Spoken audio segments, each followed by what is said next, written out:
Salam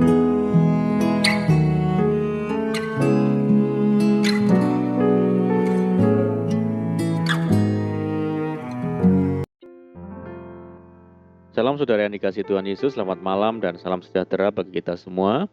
Saya menyapa bagi saudara yang ada di Indonesia, dari Sabang sampai Merauke, baik yang di kota maupun yang di desa, dan saudara yang ada di Malaysia, di Sabah, di Sarawak, dan dimanapun berada.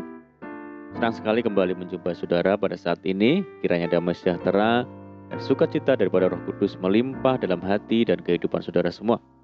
Dan kiranya saudara semua dalam keadaan sehat selalu, puji Tuhan. Selamat datang kembali di Pokok Anggur bersama saya Yosia Krispianto. Mari saudara, sebelum kita bersama-sama merenungkan firman Tuhan, mari kita bersatu di dalam doa.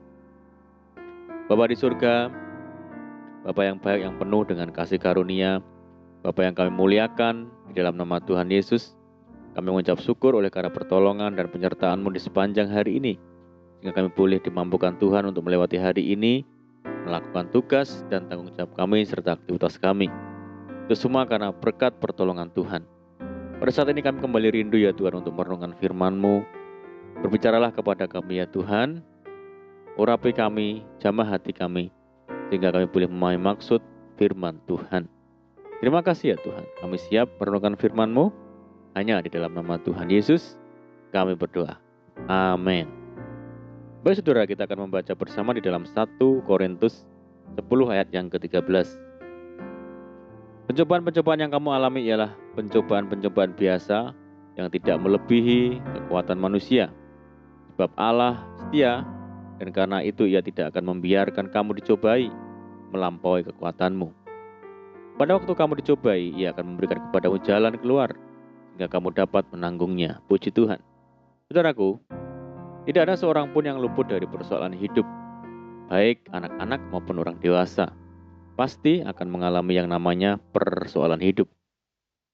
Sebab di dunia yang sudah rusak ini, manusia yang hidup di dalamnya akan selalu diperhadapkan dengan bermacam-macam masalah kehidupan atau berbagai kesukaran. Persoalan hidup itu bermacam-macam, termasuk juga sakit penyakit, masalah pekerjaan, rumah tangga, pendidikan, dan sebagainya. Dari manakah persoalan itu berasal? Bisa disebabkan oleh situasi atau kondisi seperti bencana alam dan kondisi lahir secara lahiriah, bisa kelemahan fisik, cacat, atau mengidap penyakit tertentu sejak lahir, dan sebagainya. Juga oleh diri sendiri, berupa karena kesalahan diri sendiri, dan disebabkan oleh orang lain, yakni karena kejahatan orang lain terhadap kita, secara langsung maupun tidak langsung. Saudara, pada kenyataannya sebagian orang yang mengalami persoalan hidup lebih memilih untuk menghindarinya. Ada juga yang menjadi putus asa. Sebenarnya, tidak ada satupun persoalan yang tidak dapat dihadapi dan diatasi. Namun kenyataannya banyak orang merasa tidak sanggup menerima dan menghadapinya. Apakah ada Tuhan di balik persoalan saudara? Alkitab jelas menyatakan bahwa pencobaan yang diizinkan Tuhan terjadi bagi setiap orang itu tidak melebihi kemampuannya. Semua orang dapat menghadapinya karena sesuai dengan kapasitasnya, yakni tidak melebihi kemampuannya. Terlebih bagi mereka yang percaya dan berharap kepada Tuhan, pasti Ia tidak akan berdiam diri. Sebab disebutkan, pada waktu kamu dicobai, Ia akan memberikan kepadamu jalan keluar, sehingga kamu dapat menanggungnya.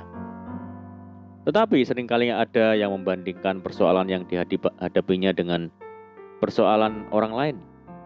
Ia beranggapan bahwa persoalan yang dihadapinya lebih berat dari permasalahan orang tersebut. Tidak jarang mereka beranggapan bahwa Tuhan itu tidak adil. Hal ini dikarenakan seseorang hanya terfokus dengan persoalan yang dihadapi, sehingga ia menjadi pesimis dan putus asa. Padahal yang menyebabkan seseorang memandang masalah yang dihadapi bak raksasa dan dirinya seperti kurcaci yang tidak mampu menghadapinya adalah sudut pandang. Ia tidak akan mampu menerima keberadaan dirinya dan bersemangat dalam menghadapi permasalahan hidup jika sudut pandangnya terfokus kepada persoalan yang memandang masalah yang dihadapi itu. Jika sudut pandangnya terfokus kepada persoalan yang dihadapi, jadi besar kecilnya persoalan tergantung sudut pandang seseorang. Dan percayalah ada Tuhan di balik persoalan yang kita hadapi. Daud tidak akan pernah menang dari Goliat jika ia hanya terfokus pada postur tubuh dan keahlian lawan dalam berperang. Namun fokus Daud bukanlah kepada persoalan di depannya, melainkan kepada kekuatan yang dahsyat di balik persoalan yang dihadapinya, yaitu Tuhan yang ia sembah. Akhirnya, kemenangan diraih oleh Daud. Tuhan memakai keahlian Daud dalam menggunakan senjata suku Benyamin, yakni pengumban. Iman dan fokus penyembahannya kepada Tuhan membuat Daud mengalami kemenangan atas Goliat, sebab tidak ada yang mustahil bagi Tuhan. Kunci kemenangan Daud bukan terletak pada senjatanya. Meski Tuhan memakai keahliannya, bahkan ia menghadapi Goliat bukan dengan pakaian perang yang lengkap. Ia melawannya dengan apa adanya, dirinya, dan kemampuannya dengan iman yang teguh. Saudara, catatan di sini yang perlu diperhatikan adalah Tuhan juga memakai keahlian kita untuk bisa mengatasi segala kesukaran dan persoalan kita. Tetapi terkadang persoalan itu tidak langsung terselesaikan atau terjadi mukjizat spektakuler saat itu juga. Tapi Tuhan akan memberikan kekuatan bagi seseorang untuk mampu menghadapinya dengan karakter Kristus atau dengan cara-cara yang alkitabiah. Sayangnya, ada banyak orang dan mungkin termasuk kita yang tidak memiliki iman, semangat juang, atau kapasitas seperti yang dimiliki oleh Daud. Akibatnya, persoalan sering mengaburkan pandangan rohani kita, sehingga tanpa kita sadari terkadang kita yang membuat persoalan itu seolah-olah terlihat lebih besar dibandingkan kuasa Tuhan Yesus. Sebab itu, banyak orang Kristen terpuruk imannya, bahkan meninggalkan kepercayaannya hanya karena ingin keluar dari penderitaan. Mereka tidak mengerti bahwa ada Tuhan di balik persoalan yang dihadapi oleh orang yang mengasihinya.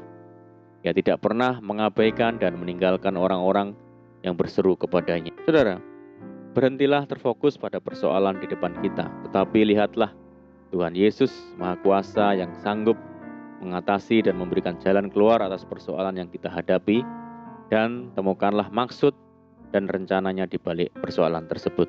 Amin firman Tuhan. Mari kita berdoa. Bapa di surga, Bapa yang baik, Bapa di dalam nama Tuhan Yesus, terima kasih buat firman-Mu. Tuhan, terima kasih Engkau yang selalu ada bagi kami, bahkan di balik persoalan, ada Tuhan yang senantiasa ada bagi kami. Ajar kami untuk fokus hanya kepada Tuhan Yesus dan menantikan pertolongan Tuhan. Terima kasih ya Tuhan, mari Tuhan menteraikan firman-Mu dalam hati kami. Saat ini kami berdoa bagi saudara kami semua yang mendengar program ini, yang sakit Tuhan sembuhkan di dalam nama Tuhan Yesus. Yang saat ini mengalami persoalan, kesulitan, tekanan, mari Tuhan tolong mereka. Pulihkan kehidupan mereka, berkati mereka dalam rumah tangga, pekerjaan, bisnis, pendidikan, dan apapun yang dikerjakan. Berdoa bagi saudara kami yang hidup dalam ikatan dosa, mari Tuhan lepaskan dalam nama Tuhan Yesus Kristus. Berdoa bagi bangsa kami Indonesia saat ini menghadapi pandemi, mari Tuhan berikan belas kasihan Tuhan bagi bangsa kami. Pulihkan bangsa kami ya Tuhan. Terima kasih ya Tuhan. Ini doa kami percaya Tuhan mendengar seruan doa kami hanya di dalam nama Tuhan Yesus. Kami berdoa. Amin.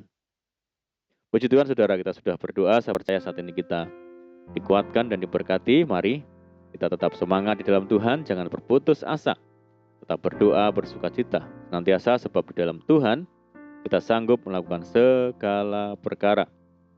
Saya ucapkan selamat malam, selamat beristirahat. Doa saya menyertai saudara semua. Tuhan Yesus memberkati. Haleluya.